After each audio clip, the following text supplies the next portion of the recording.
shop. Today we're going to do the last video in our brakes, and we're going to go over to the basic air system check. I'm going to go over a systematic check that will basically allow you to compartmentalize each part of the section. That way you can pinpoint any leaks that you may have in your air brake system. What I'm doing is we're going to start with the starting of the engine to build up the air pressure.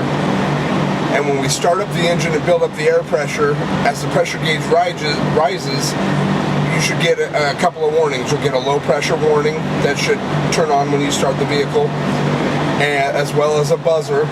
And at a certain pressure, that buzzer should kick off.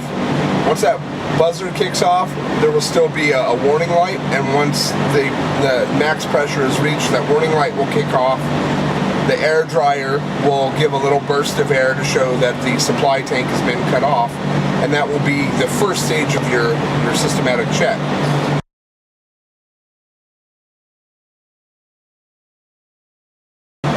From there, you can shut off.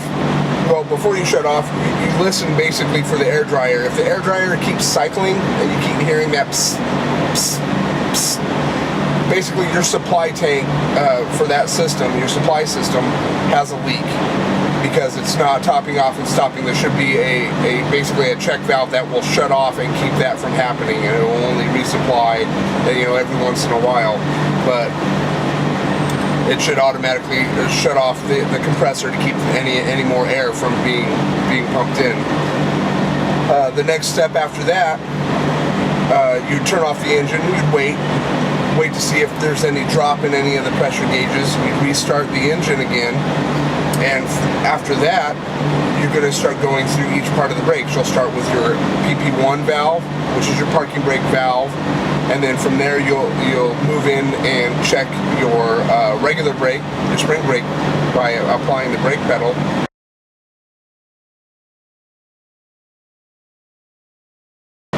And then after that, you'll go into checking each of the tanks and making sure the valves in the tanks also work accurately by draining one of the tanks and making sure that the air doesn't bleed over to the other tank and causing a balance. So your check valve, basically making sure that is working properly. And then from there, that's pretty much it. After you take turns building up the air pressure and checking each of the tanks, you've run through the main air system check for your tractor. Now there's more to apply to the trailer, but that also depends on what kind of trailer you have, what kind of system it's going to have as well. That's right.